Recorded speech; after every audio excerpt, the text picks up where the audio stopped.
আসসালামু আলাইকুম সবাইকে। আশা করি সবাই আল্লাহর রহমতে ভালো আছেন। আমিও আলহামদুলিল্লাহ ভালো আছি।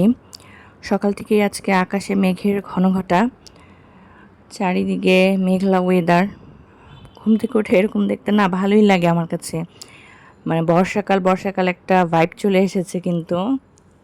আর আষাঢ় মাসটা আমার খুব পছন্দ। বর্ষাকাল আমার বেশ ভালো লাগে। এই সময়টা না মনে হয় জানি পাহাড়ে চলে যাই, মেঘের খেলা দেখি।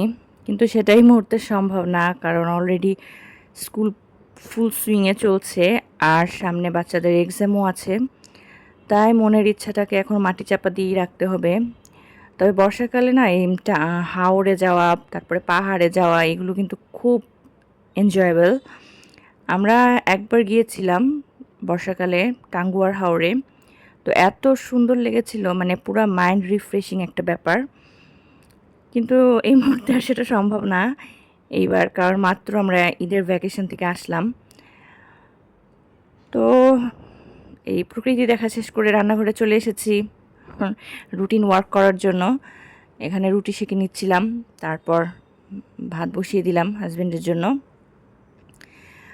আর এর ফাঁকে কিন্তু একবার বারান্দায় গিয়ে না আমি গাঁদা ফুলের কিছু কাটিং নিয়ে আসলাম, কারণ আমার গাঁদা গাছগুলো মরে গেছে। কয়েকটা কাটিং নিয়ে এসে পানিতে ভিজিয়ে দিলাম, যদি আল্লাহর রহমতে একটু রুটস আসে তাহলে তো খুবই ভালো।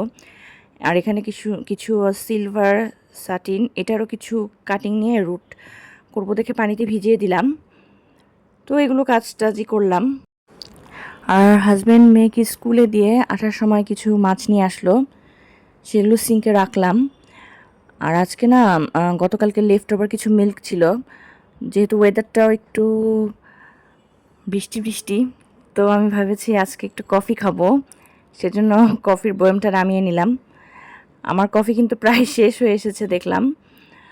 তো বানানো শেষে আমি না ওই দুধের মধ্যে কিন্তু কফি বিন তারপর সুগার সব কিছু দিয়ে একবারে বানিয়ে ফেলেছি, মানে ফাঁকিবাজি কফি বানানো যেটাকে বলে আর কি।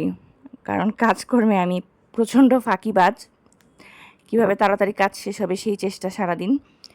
তো তারপর এখানে কফিটা নিয়ে একটু জানলার ধারে আসলাম, আর এত সুন্দর বাতাস, এই জন্যই বর্ষাকালটা সবচেয়ে বেশি ভালো লাগে। যে চারিদিক মেঘলা ওয়েদার, খুব ঠান্ডা ঠান্ডা লাগে। কিছুদিন তো এত গরম ছিল ঈদের সময়। তো বাসায় আসার পর একটা শান্তি ফিল হচ্ছে যে ওয়েদারটাও ঠান্ডা। আর নিজের সংসারে না সবারই একটা অন্যরকম শান্তি লাগে, তাই না? এটা কিন্তু সবারই হয় দেখবেন। কোনো জায়গায় বেড়াতে গেলেও সেটা যে কোনো মানে মনে হয় 5 স্টার হোটেলও হোক, তবুও বেশি দিন থাকতে কিন্তু আর ভালো লাগে না। বাসার জন্য মন কেমন করতে থাকে, মনে হয় যে কবে বাসায় যাব। নিজের সংসারের প্রতি সবারই একটা আলাদা টান থাকে। আমার তো এখন কোথাও যাওয়ার পর মানে 1 সপ্তাহ কাটলে আর ভালো লাগে না, মনে হয় বাসায় যেতে ইচ্ছে করছে। আর মানে সংসারের প্রত্যেকটা জিনিসের প্রতি না একটা আলাদা মায়ার কাজ করে। মানে নিজের হাতে সব কিছু গোছানো, নিজের হাতে সব কিছু তৈরি করায়, সেজন্য হয়তো টানটা বেশি অনেক। তারপর আমরা সবাই নাস্তা টাস্তা খেয়ে ছেলেকে রেডি করিয়ে স্কুলে নিয়ে যাব, আর মেয়েকে স্কুল থেকে নিয়ে আসবো। তো নিজেও রেডি হয়ে নিলাম। এই বারবার আমার কিন্তু বাইরে যাওয়া আসার ডিউটিটা পালন করতেই হয় বাচ্চাদের স্কুলের জন্য। আর দুপুরের দিকে ঘরটর একটু গুছিয়ে নিলাম। ড্রয়িং রুমটা আমার না একদম এলোমেলো থাকে, গোছানো থাকেই না তেমন, কারণ বাবুরা ওই টিভি থাকে দেখে এই রুমটার উপর প্রেশার বেশি। তারপরে যতটুকু চেষ্টা করি গুছিয়ে রাখার, কিন্তু ওই একটু পর পর খেলনা নিয়ে আসবে ড্রয়িং রুমে, খাবার খাবে, খাবার ফেলবে, এগুলো করবে। ছোট বাচ্চার মায়েরা এটার সাথে নিজেকে রিলেট করতে পারবেন যে বাচ্চা থাকলে ছোট ছোট কী হয় ঘরের অবস্থা।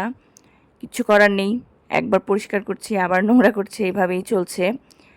তারপর আমি একটু রান্না বান্না বসালাম, মিষ্টি কুমড়ার তরকারি রান্না করব আজকে, সবজি। তো সেজন্য মশলা টশলা আগে একটু কষিয়ে নিচ্ছিলাম।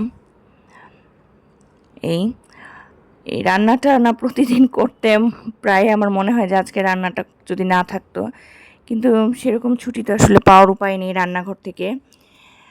মেয়েদের যত শীত গ্রীষ্ম বর্ষা ঈদ ছুটি যাই হোক, রান্নাঘরটা হচ্ছে মেন জায়গা কাজের, একদিনও ছুটি নেই।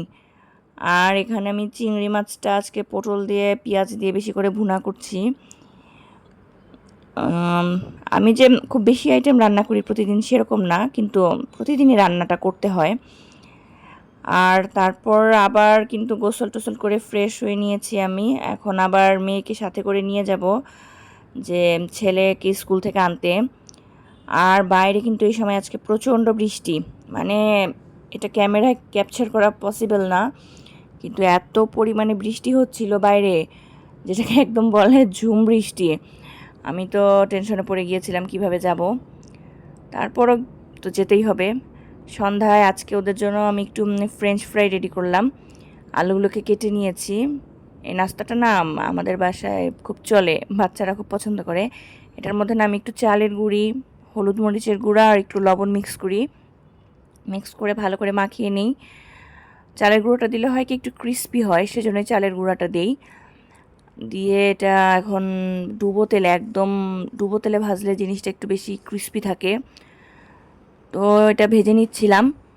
আমার ছেলে অলরেডি কিচেন থেকে সেই দুই একটা করে খাওয়া শুরু করেছে, তাদের এটা খুব মানে ফেভারেট ফ্রেঞ্চ ফ্রাই। আমি নাস্তার আইটেম খুব বেশি একটা পারি না, ওই টুকটাক যা পারি না সেগুলোই বারবার রিপিট করি। এখানে আবার আরেকটা বাসা থেকে একটু কাঁঠাল দিয়েছিল, তো সেটাও দিলাম ওদেরকে নাস্তায়।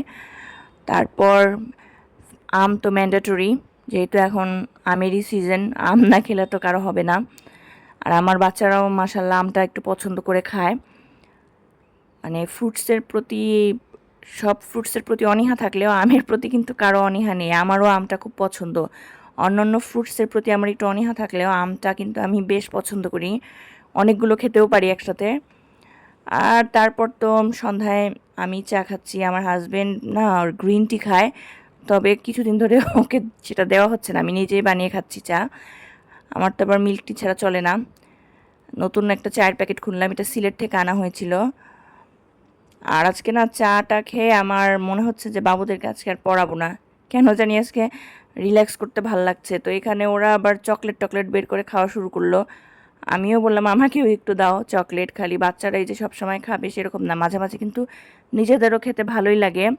বিশেষ করে ডার্ক চকলেটটা আমার বেশি ভালো লাগে খেতে, একটু মিষ্টিটা কম থাকে। তো এগুলো করতে করতে না আমার কেন জানি আজকে মনে হলো যে আজকে একটু মুভি দেখি। কিছুদিন ধরে আমার খুব ওই সিনেপ্লেক্সে গিয়ে মুভি দেখার ইচ্ছে হয়েছে, কিন্তু সেটা তো আসলে পসিবল না, সময় বের করা সম্ভব না।